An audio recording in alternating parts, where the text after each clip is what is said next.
Hello, dear listeners. Welcome to another haunting tale from Shadow Storyteller. If you enjoy stories that linger in the shadows long after bedtime, please take a moment to subscribe, like, and leave a comment below. Your support helps bring more chilling tales to life. Now settle in and listen closely. On the last evening of October in the year 2017, a sharp wind swept through the streets of Porterville, a quiet town nestled in Northern California. The air smelled of damp pine and burning leaves, and the streetlights flickered under a sky choked with fast-moving clouds.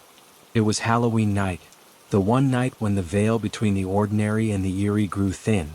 At the edge of the old Willow Creek neighborhood, where houses leaned slightly toward one another as if sharing secrets, lived a young woman named Thalassa Vale.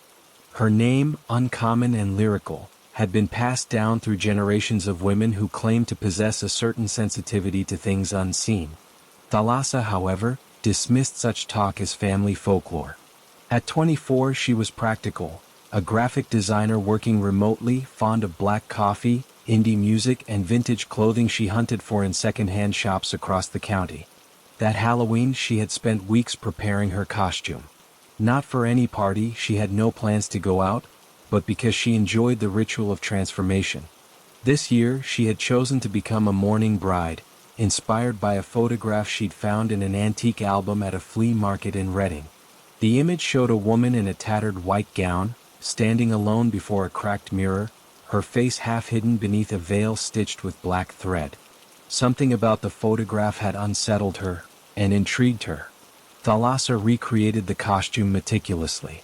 She dyed an old wedding dress the color of storm clouds, frayed the hem by hand, and stitched black lace over the bodice. Her veil was made from a piece of silk she'd bought at a closing-down fabric store in Chico. She even fashioned a bouquet from dried marigolds and thistles, tied with frayed ribbon. To complete the look, she applied makeup in layers, ashen foundation hollowed cheeks, lips stained the dull red of old blood. By 9 o'clock, she stood before her full-length mirror in the dim glow of a single salt lamp. The costume fit as though it had been made for her. Too perfectly, perhaps. The fabric clung to her skin in a way that felt less like cloth and more like a second layer of flesh. She shivered, though the room was warm. She took a few photos for her Instagram, just for fun, and posted them with the caption, "All dressed up with nowhere to haunt." Then she decided to take the costume off. She reached for the zipper at the back of the dress. It wouldn't budge. She tugged gently, then harder. Nothing. The zipper remained fixed, as if fused shut. Frowning, she tried to loosen the bodice by unbuttoning the small pearl clasps along the side. But her fingers slid over them as though they were painted on. Panic fluttered in her chest. She walked to the bathroom, turned on the bright vanity lights, and examined the dress closely. The seams, they looked different. The stitching seemed to have shifted, forming faint symbols she didn't recognize, tiny looping shapes that almost resembled handwriting. She tried cutting a seam with her embroidery scissors. The blade snapped in half. Thalassa's breath came faster now. She grabbed her phone and called her neighbor, Milo Wren, a retired librarian who had once helped her fix a leaky faucet. He answered on the second ring. "Milo, it's Thalassa. I have a problem.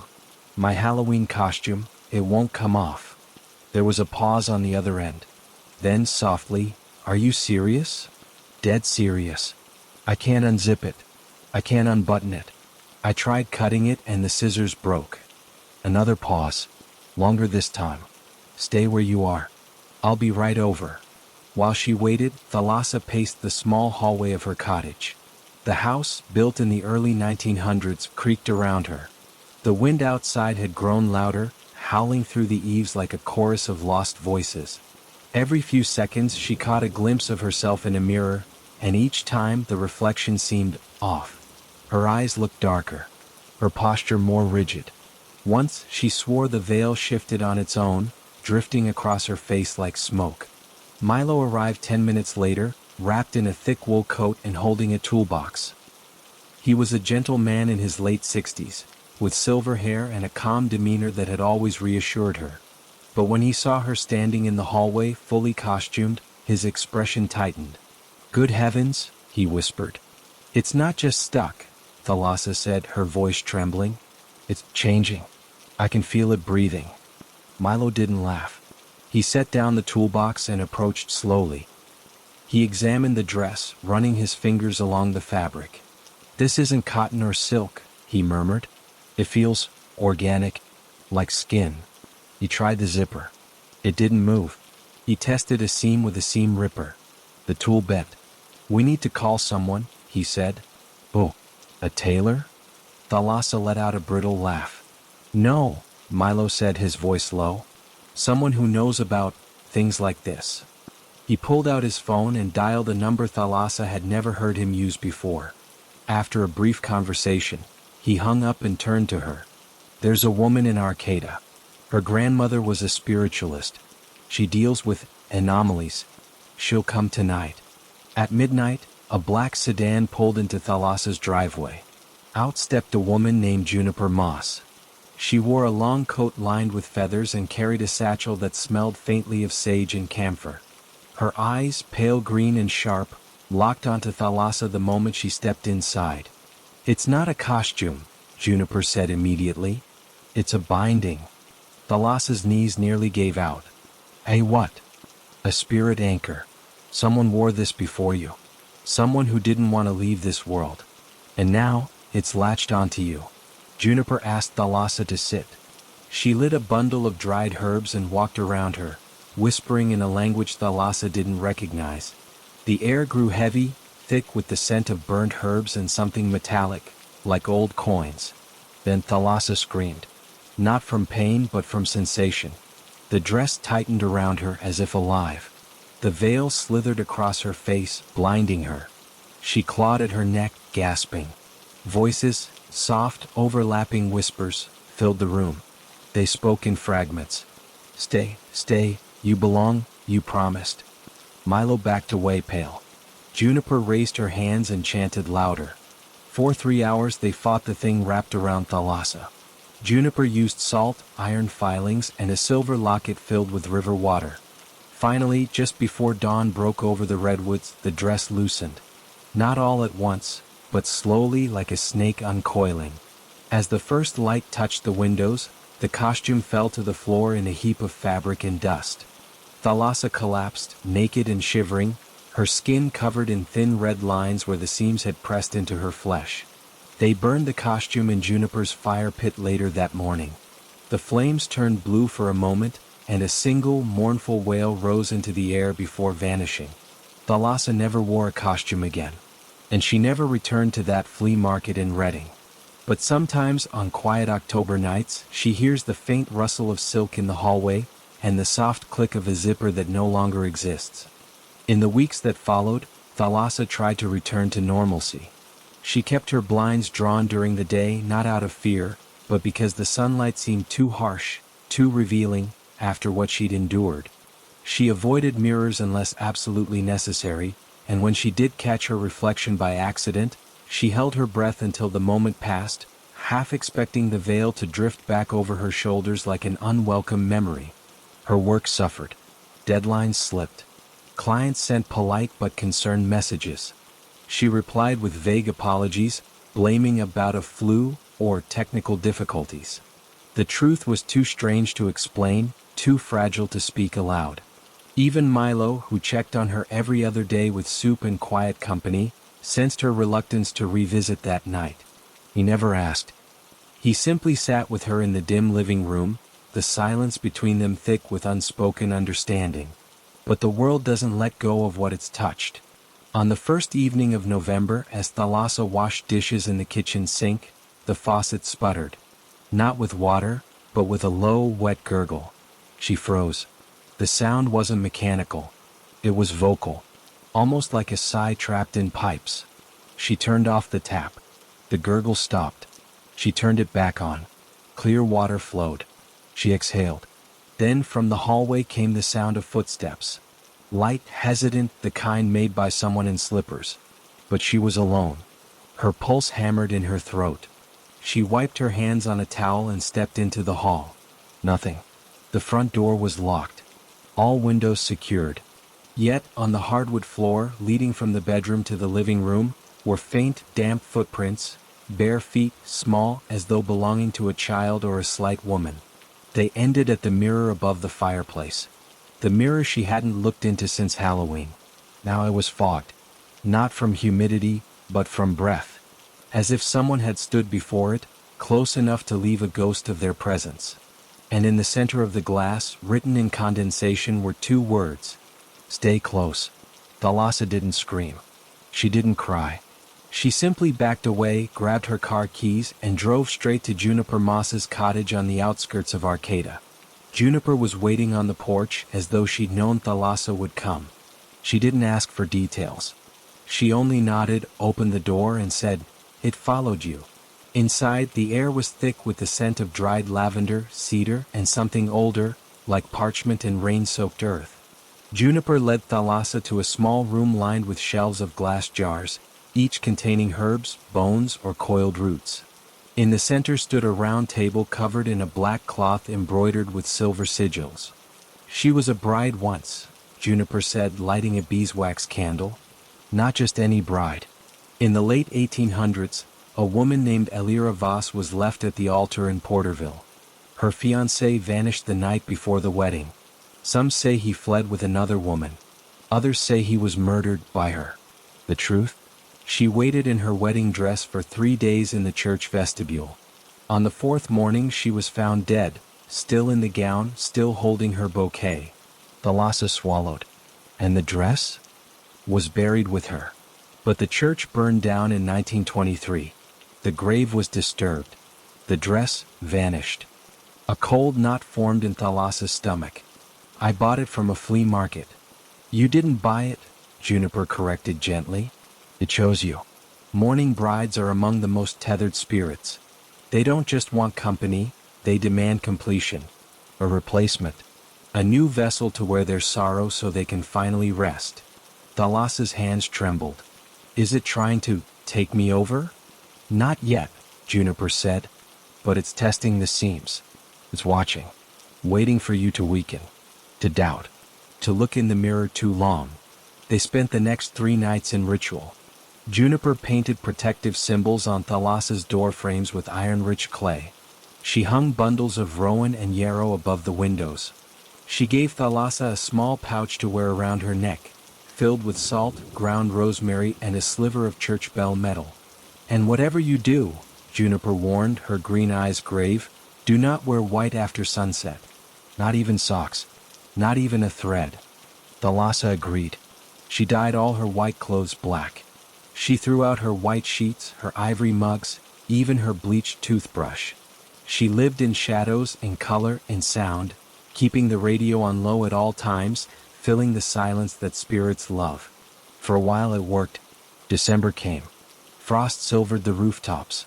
Christmas lights flickered in neighbors' yards. Thalassa even managed to attend a small gathering at Milo's house. Just the two of them, sharing spiced cider by the fire. She laughed for the first time in months. It felt foreign, like speaking a language she'd forgotten. But then, on the night of the winter solstice, the longest night of the year, the power went out. Not just in her house. In the whole block. Thalassa lit a candle. The flame burned steady at first.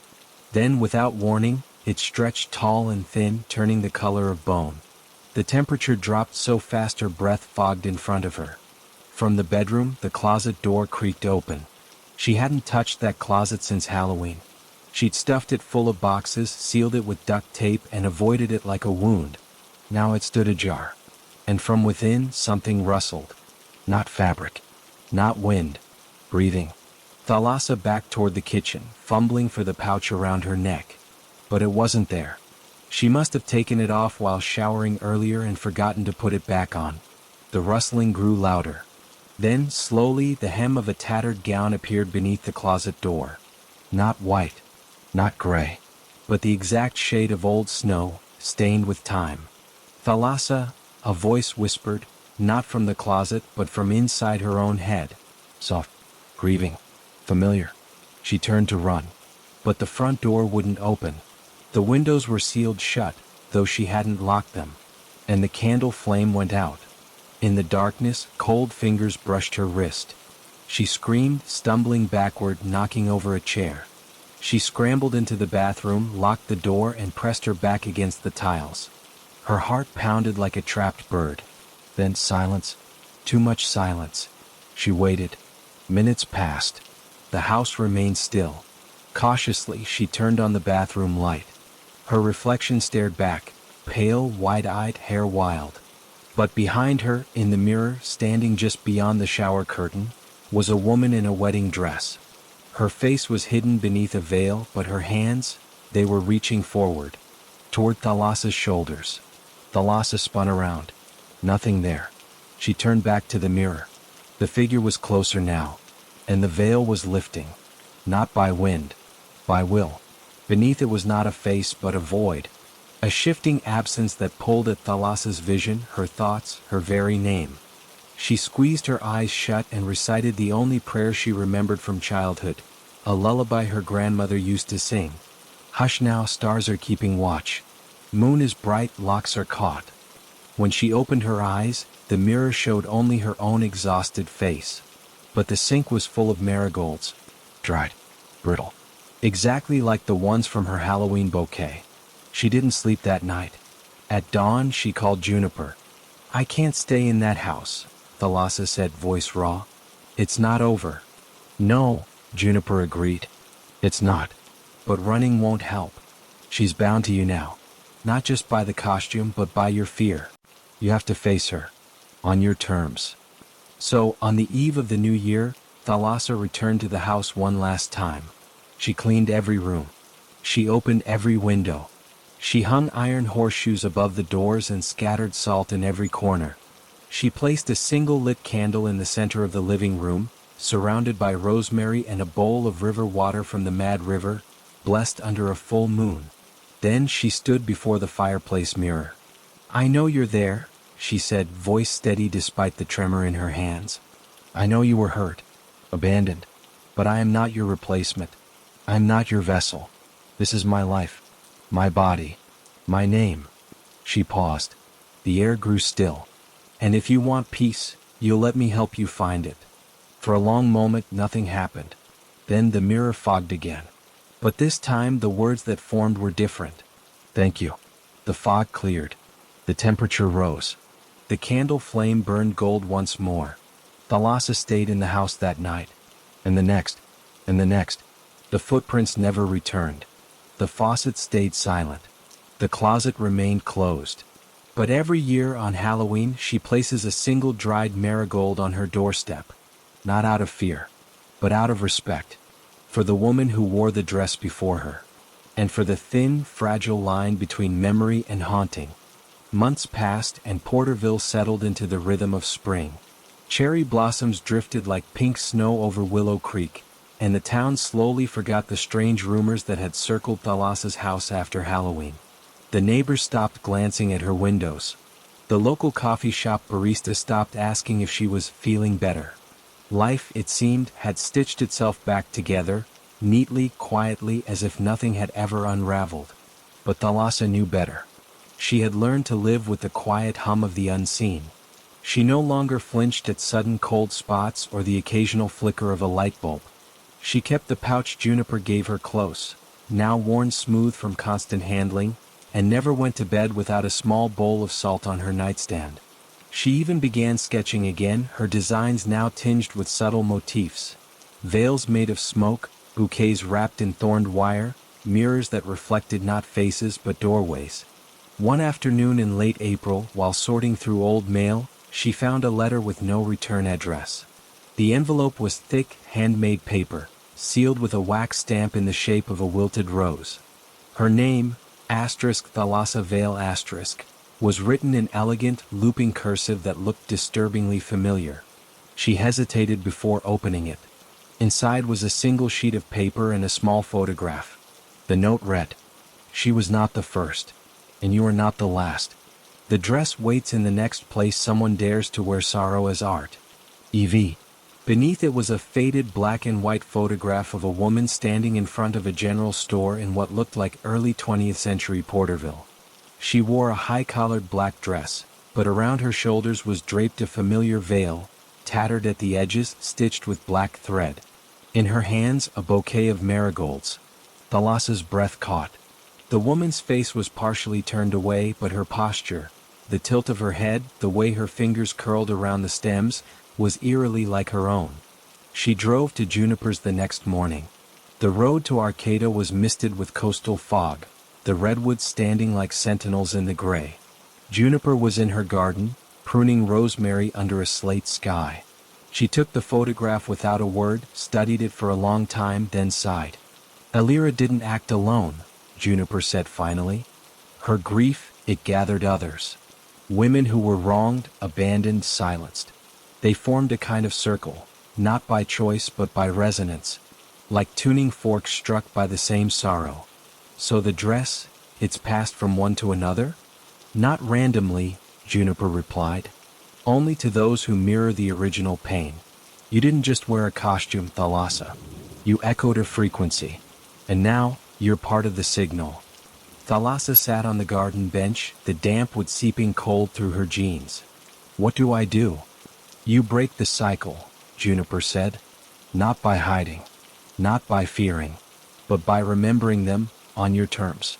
Give their stories air. What? Witness. That week, Thalassa began researching Porterville's archives. She spent hours at the county library, digging through microfilm of old newspapers, church records, even coroner's reports. She found traces of Elira Voss, yes, but also 3 other women linked to unexplained disappearances or suicides between 1892 and 1920. All unmarried. All associated with weddings that never happened. All last seen in white. One name stood out, Cora Linley, a seamstress who ran a small dress shop on Maple Street in 1915. Her fiancé, a traveling salesman, promised to return before winter. He never did. Cora was found months later in her shop, seated at her sewing machine, her fingers still threaded with ivory silk. On the mannequin before her hung a half-finished wedding gown, black lace over white satin. Thalassa stared at the photograph of Cora's shop. The layout, it matched the building that now housed Velvet and Thimble, a boutique she'd passed 100 times. Heart-pounding, she went there the next day. The shop smelled of beeswax and lavender. Racks of vintage clothing lined the walls. The owner, a cheerful woman in her 50s named Daphne, greeted her warmly. I'm looking for something old, Thalassa said carefully. From the Cora Linley era. Daphne's smile faltered. Oh, you know about Cora? I've been researching local history. Daphne hesitated, then led her to a back room stacked with trunks. Most of her things were lost in a fire, she said, but I found this in the basement wall during renovations. She opened a small cedar box. Inside lay a single glove, ivory kid leather, slightly yellowed, with a black ribbon tied around the wrist. And beside it, a scrap of fabric. White silk, edged with black lace. Thalassa's skin prickled. I keep it for luck, Daphne said, unaware of the tension coiling in the air. Cora was talented. Tragic but talented. Thalassa forced a smile. May I touch it? Daphne nodded. The moment Thalassa's fingers brushed the fabric, the room dimmed. Not from clouds, the sun still shone outside, but from something deeper, older. The air grew dense, humming with a low vibration. She saw flashes, a needle-piercing silk, a tear falling onto a bodice, a hand slamming shut a ledger marked paid in full. And then a whisper. Asterisk, she's looking for you. Asterisk. Thalassa jerked her hand back. Are you all right? Daphne asked, concerned. Yes, Thalassa lied. Just a chill. She left quickly, but not before slipping a pinch of salt into the cedar box when Daphne wasn't looking. That night she dreamed. She stood in Cora's shop, but it was empty except for the mannequin in the half-finished gown. The sewing machine whirred on its own, stitching invisible thread into the air. Then the mannequin turned its head toward her. Not porcelain. Flesh. Cora's eyes, hollow, wet with unshed tears, locked onto hers. You broke the seal, Cora said. Asterisk. Now she can reach further. Asterisk. Thalassa woke gasping. At dawn she called Milo. I need help, she said. I think I made it worse. By noon they stood together in the boutique's basement, Daphne watching nervously from the stairs. Thalassa had explained everything, carefully without mentioning spirits or veils, but Daphne, to her credit, listened and believed. "I've had dreams too," Daphne admitted quietly, "of a woman humming while she sews. Always in the same spot." Thalassa pointed to a patch of wall behind the furnace. "There. That's where the box was found." Milo pried open the plaster with a crowbar. Behind it was a cavity, and inside, wrapped in oilcloth, was a complete wedding dress. Not Alira's. Cora's. The fabric shimmered faintly, even in the dim basement light.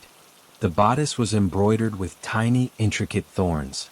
The veil, though folded, seemed to twitch as if stirred by an unfelt breeze. Thalassa didn't touch it. Instead, she called Juniper. 3 days later, under a waxing moon, the four of them, Thalassa, Juniper, Milo, and Daphne, gathered in a clearing deep in the Six Rivers National Forest. They built a pyre of dry cedar and sage. No gasoline. No haste. Only intention.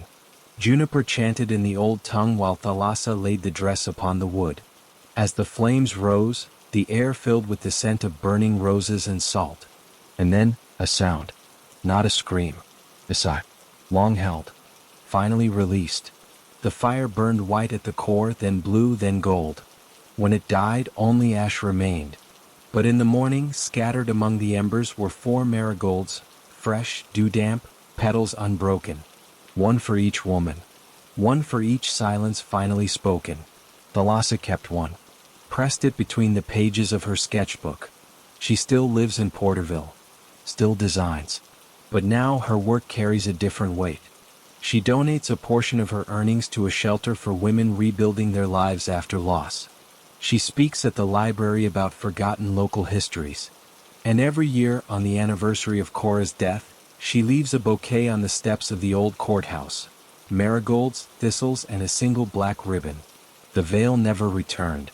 But sometimes, when she sketches by lamplight, her shadow on the wall looks slightly taller, and wears a gown that ripples like water.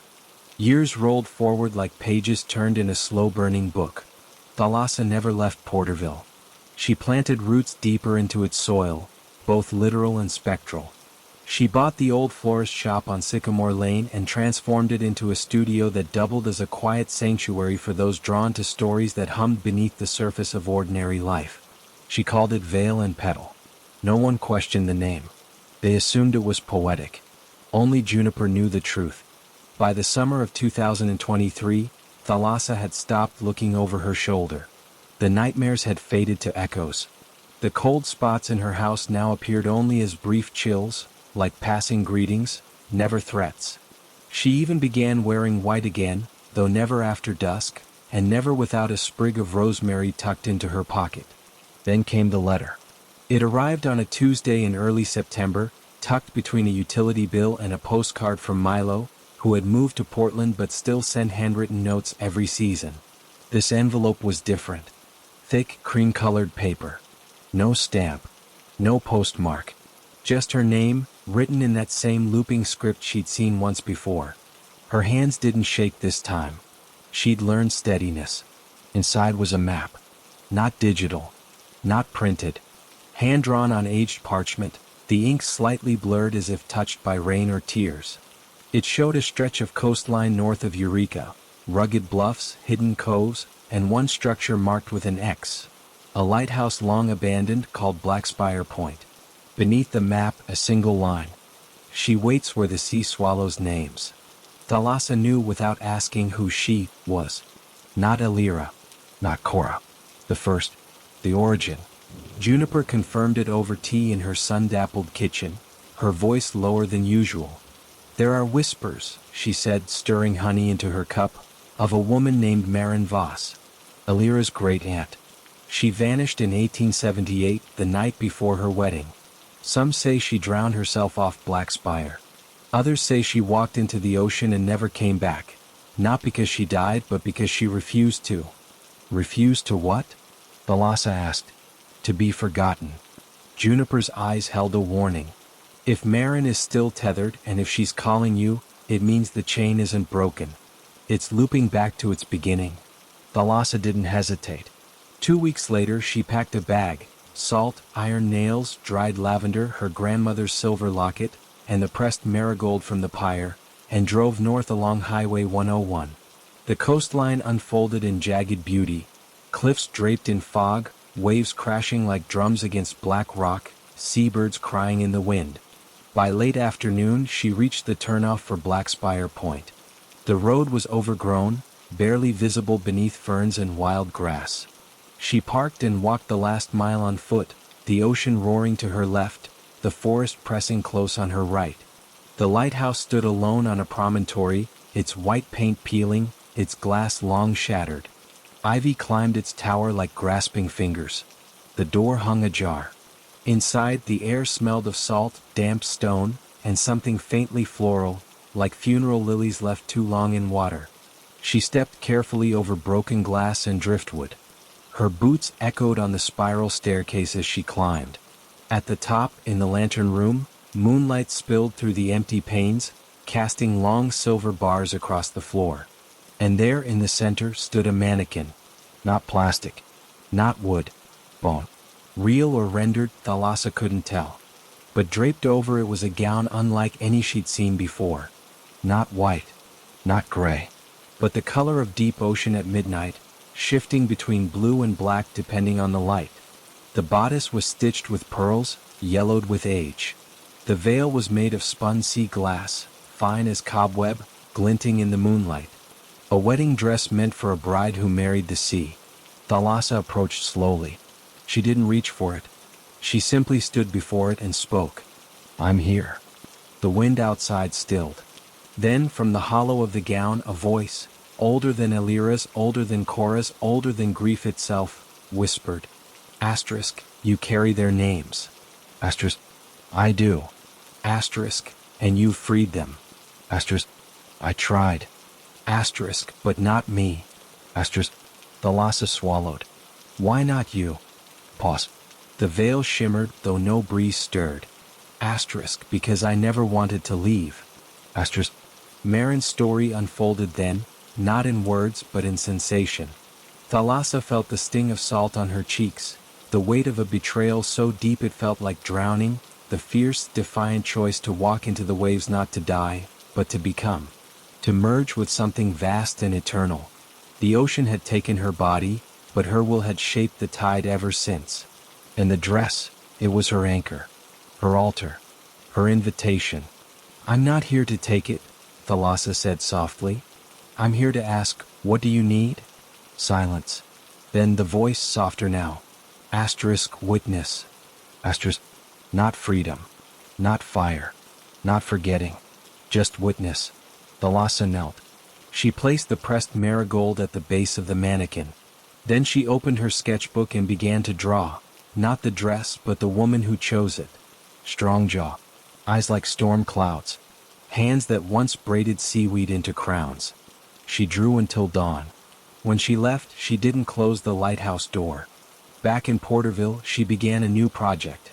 A series of art installations. Asterisk, the brides of the unwed sea asterisk. Displayed in galleries from San Francisco to New Orleans.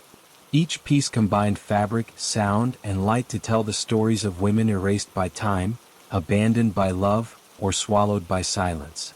Visitors reported feeling watched, comforted, understood. Critics called it haunting.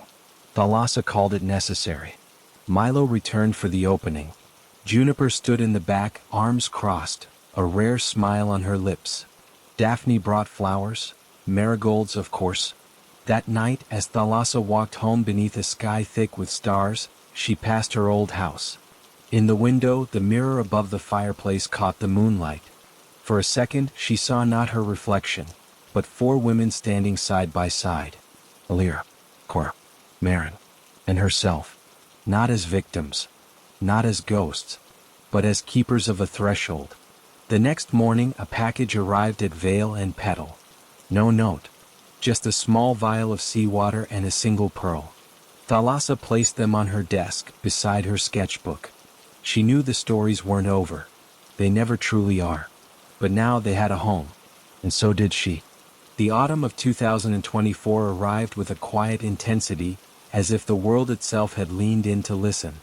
Thalassa's life had settled into a new rhythm, one woven with threads of memory, art, and a kind of sacred vigilance. Vale and Petal was no longer just a studio. It had become a gathering place for those who sensed the thin places between worlds.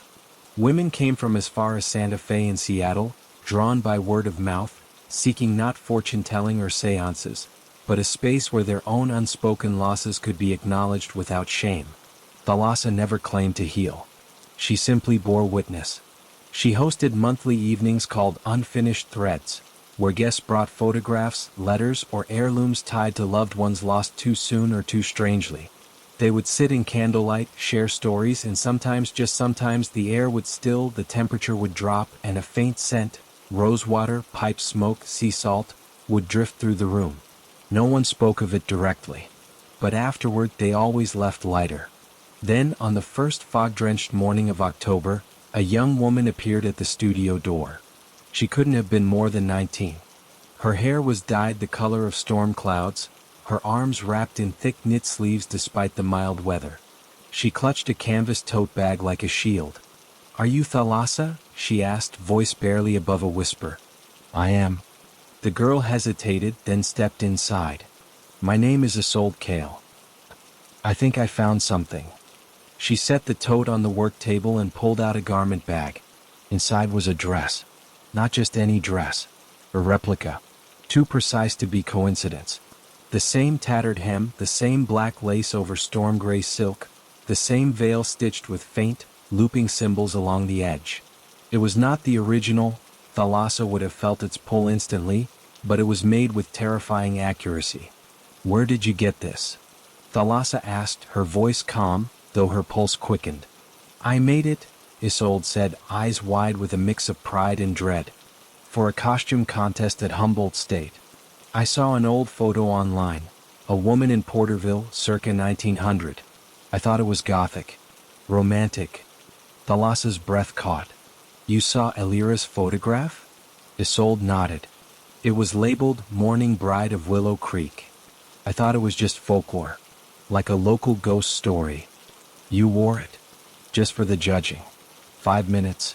But after I took it off I couldn't sleep. I keep hearing humming. And last night I saw her in my mirror. Not me. Her. Standing behind me, adjusting my veil." Thalassa closed her eyes. The cycle hadn't ended. It had merely waited. She poured tea, chamomile with a pinch of rue, and sat Isolde down. "What you felt, it wasn't her trying to take you. It was her trying to warn you. The dress you made, it wasn't just fabric. It was an invitation. A resonance." Isolde's hands trembled around the mug. "What do I do?" "First," Thalassa said, "you never wear it again. Not even to try it on. Second, you help me make sure no one else does." She contacted Juniper that afternoon. By evening, the three of them, Thalassa, Juniper, and a wide-eyed Isolde, stood in the back room of Vale and Petal, the replica dress laid out on a table covered in salt. "This isn't haunted," Juniper said, examining the stitches. "But it's charged. Like a tuning fork struck near a sleeping bell. We need to unravel it," Thalassa said. "Not burn it. Not yet. We need to understand why it called to her so strongly." Isolde blinked. "Me? Why me?" Thalassa looked at her gently. "When you researched Elira, did you feel something? Pull. Like you knew her sorrow, even though you'd never heard her name before?" Isolde nodded slowly. "It felt familiar. Like remembering a dream." Juniper's expression softened. "Because you carry it too," she explained. Isolde's mother had left when she was 5. Vanished without a trace. Her father never spoke of her again. Isolde grew up in silence, raised by an aunt who called her mother selfish and unreliable. But in secret, Isolde kept a shoebox of fragments. A torn photo, a hair ribbon, a postcard with no return address. She'd spent years wondering if her mother had chosen to leave, or if she'd been taken by something else entirely. "Grief like that," Juniper said, "creates a frequency. And the brides, they hear it." Thalassa placed a hand on Isolde's shoulder. "You're not being haunted. You're being seen." For the next week they worked together. Thalassa taught Isolde how to cleanse fabric with sound, using singing bowls and whispered names. Juniper guided her through a simple binding ritual, stitching red thread around the dress's hem while speaking the names of all 4 brides. Marin, Elira, Cora, and Thalassa herself, not as victims but as guardians. On the night of the full moon, they buried the dress not in fire but in earth, beneath the old willow tree behind Thalassa's house, where the roots ran deep and the veil between worlds was thinnest. As they covered it with soil, Isolde whispered, "I hope she found peace." "Maybe," Thalassa replied. "Or maybe she's just waiting for someone to finally listen." Isolde didn't return to Humboldt State. She stayed in Porterville, apprenticing under Thalassa at Veil and Petal. She had a gift for textile restoration and an uncanny ability to sense the emotional weight of old garments. Customers said her hands were gentle with ghosts.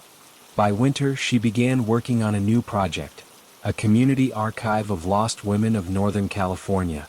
She interviewed elderly residents, pored over census records, and even tracked down descendants.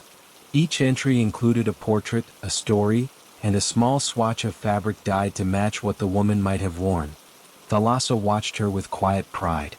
One evening, as they closed up the studio, Isolde asked, "Do you ever wonder if we're doing enough?" Thalassa paused by the window, watching snow begin to fall, rare for Porterville. "Enough isn't the point," she said. "Presence is. Memory is. To say, you mattered, even if the world forgot you, that's enough." The next morning, a package arrived at the studio. No return address. Inside was a faded photograph of a woman standing on Blackspire Point in the late 1800s. She wore a long coat, but in her hand was a bouquet of marigolds and sea lavender. On the back, in faint ink, "For Isolde. She hears us too." Isolde framed it and hung it above the work table. That spring, during the first unfinished threads gathering of the year, a new guest arrived, an older woman with silver-streaked hair and eyes full of quiet sorrow. She carried a small velvet box. "I found this in my grandmother's attic," she said, voice trembling. She never spoke of her sister. But this was hers. Inside the box was a locket. When opened, it held not a photo, but a single dried petal and a lock of hair tied with black thread. Thalassa recognized the style of the locket instantly. It matched one described in Cora Linley's ledger. She looked at Isolde. Isolde looked back, understanding dawning in her eyes. The circle wasn't closing. It was expanding. And they were ready.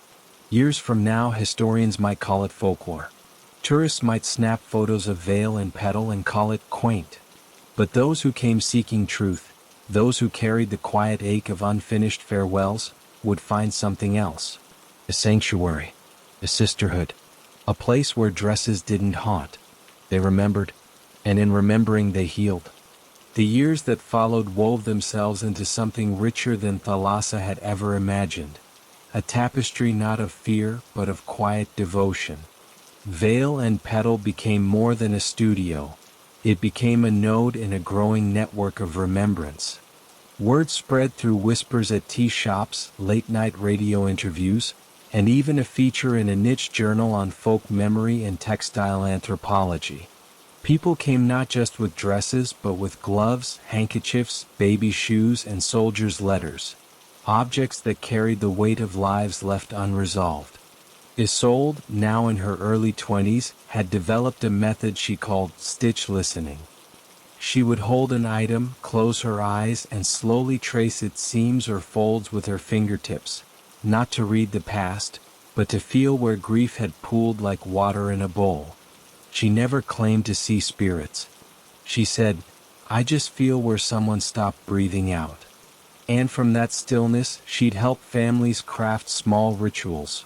A letter burned at dawn, a name spoken aloud for the first time in decades, a thread woven into a community quilt now hanging in the Porterville Historical Society. Then, in the humid hush of June 2026, a storm rolled in from the Pacific, not with thunder but with silence. The birds stopped singing at noon. The air grew thick and heavy, pressing against windows like an uninvited guest. Thalassa felt it before she saw it. A shift in the light, a scent of ozone and old ink. That evening, as she locked up the studio, she found a book on the doorstep. Bound in faded blue cloth, its spine cracked with age. No title. Only a silver clasp shaped like a keyhole. She brought it inside. Isolde, who had been cataloging a donation of lace collars from the 1940s, looked up as Thalsa set the book on the table. "Where'd that come from?" she asked. "Nowhere. Someone left it." Thalassa undid the clasp. The pages were filled not with type, but with handwriting, hundreds of entries, each dated, each beginning with the same phrase. "I wore the dress today." Some entries were short. Others spanned pages. All were written in different hands, different inks, different dialects of sorrow. One from 1912. "I wore the dress today. The mill foreman said I looked like a ghost. I told him I wished I were. At least ghosts don't feel hunger." One from 1946. "I wore the dress today. My brother didn't come home from the war. They say he's missing. I wear it so he'll know where to find me if he ever does." One from 1989. "I wore the dress today. She left me at the altar. I stitched her initials into the hem so she'd carry my pain wherever she went." Thalassa turned page after page, her breath shallow. This wasn't just a journal. It was a ledger of echoes. A chronicle of every woman who had, knowingly or not, answered the call of the brides. At the very back on the last page was a blank entry. But beneath it, in fresh ink, someone had written, "It's your turn to write." Isolde's voice was soft. "Do you think it's asking us to continue it?" "I think," Thalassa said slowly, "it's asking us to give it a home." They didn't add their own entries that night. Instead, they began a new tradition. Every first Sunday of the month, they opened the ledger to the community. Anyone who carried a story too heavy to name could come, sit in the circle of salt and sage, and if they wished, write a line. No names. No explanations. Just, "I wore the dress today," followed by whatever truth they needed to release. Some wrote about divorce. Others about miscarriage. One woman wrote only, "I wore the dress today. My daughter doesn't remember me." Another, "I wore the dress today. I'm still here and I don't know why." The ledger grew. And with it, something else grew, a quiet understanding that grief, when held collectively, loses its power to isolate. But the ocean, ever restless, had not finished speaking. In early October of 2027, Thalassa received a call from the Coast Guard. A hiker had found something near Black Spire Point, something unusual washed up in the cove. When she arrived, the tide was low, revealing smooth black stones slick with seaweed. An officer pointed to a bundle wrapped in oilskin, half buried in sand. Inside was a corset. Not decayed. Not ruined. Preserved as if placed there yesterday. Made of whalebone and midnight blue silk, embroidered with constellations, Orion, Cassiopeia, the Pleiades. And stitched into the lining in fine silver thread was a name, Maren Voss. But this wasn't Maren's wedding corset. This was what she wore beneath it. Thalassa knew without being told that Maren had chosen to send it back. Not as a warning, as a gift. Back in Porterville, she and Isolde cleaned it with distilled water and moonlight. They didn't display it. They didn't replicate it. They placed it in a glass case in the quietest corner of Vale and Petal, beside the ledger, with a single note. She chose the sea. We choose to remember. That Halloween, the 10th since the night the costume wouldn't come off, Thalassa stood on her porch as children in costumes ran through the streets, laughing beneath paper lanterns and fake cobwebs. She wore a simple black dress, no veil, no lace. Just herself. Isolde joined her, holding 2 mugs of spiced cider. "You ever missed the before?" Isolde asked. "Before the veil. Before the whispers." Thalassa smiled faintly. Sometimes. But the before didn't know what the after knows. And what's that? That some doors aren't meant to stay closed. Some ghosts aren't lost, they're waiting to be carried. Inside the studio, the ledger lay open on the table. Earlier that day, a new line had been added in careful script. I wore the dress today. And for the first time I didn't feel alone. The wind picked up, rustling the dry leaves in the willow tree. Somewhere a bell chimed, though there were no bells on Sycamore Lane. Thalassa didn't look for the source. She simply raised her mug as if toasting the unseen. And in the flicker of the porch light, for just a breath, the shadows behind her didn't match her shape. They matched four. Standing together. Not haunting. Holding space. Years later, when Thalassa was older and Isolde had opened her own sanctuary in Mendocino, the ledger would be donated to a university archive under the title The Bride's Archive. A living chronology of unspoken grief. Scholars would study it. Artists would draw from it. Survivors would find their reflections in its pages. But in that moment, on that Halloween night, it was just a book. And two women. And the quiet hum of a world learning to listen. Time in Porterville no longer moved in straight lines. It spiraled, looping back through memory, forward through legacy, always circling the quiet heart of Vale and Petal. By the spring of 2029, Thalassa had stopped counting anniversaries. She no longer marked the date the costume wouldn't come off as a night of terror, but as a threshold crossed. A beginning, not a haunting. Isolde, now running a satellite space in Mendocino called Thorn and Bloom, visited every full moon. She brought coastal herbs, stories from new visitors, and always a small pouch of sand from Blackspire Point. She's still there, Isolde would say, placing it on the windowsill beside Marin's corset. Not trapped. Just present. And Thalassa believed her. Because the signs had changed. The cold spots no longer carried dread. They carried the scent of sea lavender. The mirrors no longer showed veiled figures. They reflected, sometimes, a hand resting gently on a shoulder that wasn't there. Even the marigolds that bloomed wild in Thalassa's garden each August seemed to turn their faces toward the studio door, as if awaiting someone. Then in late August a letter arrived, not in an envelope, but tucked inside a hollowed-out driftwood log left on the porch. The handwriting was unfamiliar, yet achingly precise. Read. The dress has been found again. Not in a trunk. Not in a shop. In a dream. She asks, will you come? No signature. Only a sketch beneath the words. A lighthouse, waves, and a single pearl floating above the tide. Thalassa knew. It wasn't Marin calling. It was someone new. She packed light this time. The ledger, a vial of Porterville River water, her silver locket, and a sprig of dried marigold tied with black thread. She didn't tell Isolde.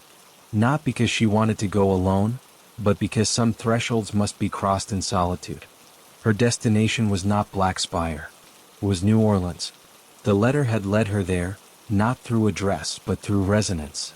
In the French Quarter, tucked between a jazz bar and a voodoo apothecary, stood a small antique shop called La Robe Oublie, the forgotten dress.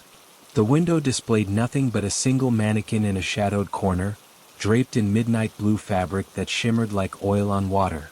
The bell above the door chimed softly as Thalassa stepped inside. The air smelled of magnolia, beeswax, and something older, like river mud and candle smoke. Behind the counter stood a woman in her 70s, skin the color of roasted pecans, eyes sharp as flint. You're late, the woman said, not unkindly. I didn't know I was expected. You were summoned. The woman introduced herself as Evangeline Baptiste. Her grandmother, she explained, had been a root worker who once helped a sea bride pass over during the Great Flood of 1927. That bride, according to family lore, had left behind a thread, one that carried her essence across generations. And now, Evangeline said, leading Thalassa to a back room lined with velvet-draped forms, it's woven itself into a new vessel. She pulled back a cloth. There it was. Not a replica. Not a copy. A dress born of dream and salt and sorrow, the same hue as Marin's, but cut in the style of the Mississippi Delta. High collar, bell sleeves, bodice stitched with river pearls and tiny silver fish. The veil was made of spun fog, nearly weightless, humming faintly when touched. She appeared to a girl in the 9th Ward, Evangeline said. 15 years old. Her mother drowned in Katrina. She's been wearing the dress in her sleep. Waking up with salt water in her hair, sand in her sheets. Last week, she drew a picture of a lighthouse she's never seen. Thalassa's throat tightened. She's not being taken. She's being chosen. By whom? By the first. By the one who refused to vanish. Evangeline nodded slowly. Then you know what must be done. Not burned. Not buried. Recognized. For 3 days, Thalassa stayed in Evangeline's guest room above the shop. Each night she sat with the girl, her name was Celeste, holding her hand as she slept. She didn't speak to the spirit. She simply sat in the space between worlds, offering her presence as a bridge. On the 3rd night, Celeste woke weeping. She showed me the ocean, the girl whispered. She said she's been waiting for someone who understands losing everything to water. Thalassa smoothed her hair. And do you? Celeste nodded. But I don't want to disappear like she did. You won't, Thalassa said gently, because you have people who remember you. And now, she has people who remember her. The next morning, Thalassa performed a ritual unlike any before. With Evangeline's guidance, they filled a copper basin with river water, sea salt, and drops of magnolia oil. Thalassa placed the dress inside, not to destroy it but to cleanse its tether. As she did, she spoke the names aloud. Marin Voss, Alira Voss, Cora Lindley, and all the unnamed brides who wore sorrow like silk. The water darkened, then cleared. The dress lost its hum. When they lifted it out, it was just fabric, beautiful, yes, but no longer alive with longing. Celeste kept it, not to wear, but to hang in her room as a guardian. So she knows she's not forgotten, the girl said. Before leaving New Orleans, Thalassa added a new entry to the ledger. One she wrote not in Porterville, but in the quiet of Evangeline's courtyard under a live oak draped in Spanish moss. I wore the dress today, not on my body, in my bones. And I said yes. Back home, the willow tree bloomed out of season. Isolde was waiting on the porch, a pot of tea steaming beside her. You went, she said. Not a question. I did. And? Thalassa sat beside her, the warmth of the mug seeping into her palms. The chain isn't broken. It's braided now. With rivers. With storms. With girls who dream in salt water. Isolde smiled. Then it's no longer a curse. No, Thalassa agreed. It's a covenant. Years passed. The ledger grew heavier, its pages filled with voices from coast to coast. Seattle, Savannah, Santa Fe, even Anchorage. A woman in Maine wrote about wearing her grandmother's wedding veil after her fiancé died in a fishing accident. A transgender man in Detroit wrote, I wore the dress today, not as a bride, but as the boy she never got to raise. Each entry honored, each grief held. Thalassa never aged as others did. Not in looks, but in presence. Her eyes held centuries. Her hands, when they touched fabric, seemed to calm the very fibers. People said she moved like someone who knew the weight of invisible threads. Then, on a still October night in 2033, she didn't come downstairs. Isolde found her in the studio, seated at her work table, the ledger open before her. Her hands rested on the final blank page. Her breath was slow, peaceful. She's not gone, Isolde told the gathered townsfolk the next day. She's just stepped through the veil. They buried her beneath the willow tree, wrapped not in a shroud, but in a simple gown of undyed linen, sewn by Isolde, stitched with black thread in the shape of marigolds. At the funeral, the wind carried the scent of sea salt and roses. And in the mirror above the fireplace, for just one moment, 4 women stood behind Isolde, smiling. Today, Veil and Petal is run by Isolde and Celeste, who moved to Porterville after college. The ledger remains open. The corset still rests in its case. And every Halloween at exactly 9 o'clock, the studio door unlocks itself for 1 hour. No one inside, Yet the lights glow warm, the tea steeps, and the chairs face the fire as if expecting guests. Some say if you sit quietly in that hour and whisper a name lost to time, you'll feel a hand brush your shoulder.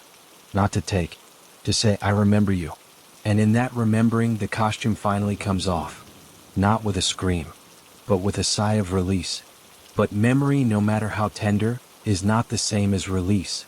Years after Thalassa's passing, Veil and Petal thrived under Isolde and Celeste. The ledger grew thicker, its pages soft with use. Tourists came, drawn by rumors of the haunted dress studio, snapping photos, buying marigold sachets, leaving 5-star reviews that called the place spooky but sweet. They didn't know. They never stayed past dusk. Because after sunset, the mirrors in the studio don't reflect what's in front of them. They reflect what's behind. One rainy November evening, as Isolde locked the front door, she noticed something wrong. The ledger, always left open to the last entry, was closed. And on its cover, tied with a strand of black thread, was a new veil. Not old, not faded, fresh, made of silk so white it seemed to drink the light. Her breath caught. She hadn't made it. Celeste hadn't. No one had. Trembling, she lifted it. The moment it touched her skin, the studio went silent. The radio cut off mid-song. The rain outside stopped falling. Even the clock on the wall ceased its ticking. Then, from the work table, the ledger opened by itself. A new entry appeared on the final page, ink spreading like blood on paper, though no pen had touched it. I wore the dress today, and this time, I won't take it off. Isolde tried to drop the veil, but her fingers wouldn't let go. It slithered up her arms like smoke, weaving into her hair, draping over her shoulders with a will of its own. She stumbled to the mirror above the fireplace, the same one Thalassa had feared, then befriended. Her reflection stared back, pale and wide-eyed. But behind her, in the glass, stood Thalassa. Not smiling, not peaceful. Her eyes were hollow. Her mouth stitched shut with black thread. And wrapped around her neck, tightly, lovingly, was the original costume, the one from Halloween 2017, its lace pulsing faintly like a slow heartbeat. Isolde tried to scream, but her lips wouldn't move. Instead, her hands, no longer her own, reached up and adjusted the veil. Perfectly. Just so. Outside, the rain began again. Inside, the ledger snapped shut. And on the work table, a single marigold bloomed in a dry vase, its petals the color of old bruises. The next morning, Celeste found the studio empty. Isolde's coat still hung by the door. Her tea sat cold in the cup. But of Isolde herself, no trace. Except in the mirror, where, if you look closely, you can see two figures now. One young, one older, both wearing the same tattered gown. Both smiling with mouths that never open. And every night since, at exactly 9 o'clock, the studio lights turn on by themselves. The door unlocks. And a new voice, soft, layered, familiar, whispers from the shadows. Come in. Try it on. It fits everyone, eventually. Thank you for listening to the final chapter of Halloween Costume Won't Come Off, a true story from Shadow Storyteller. If you ever feel a chill when trying on old clothes, remember this tale.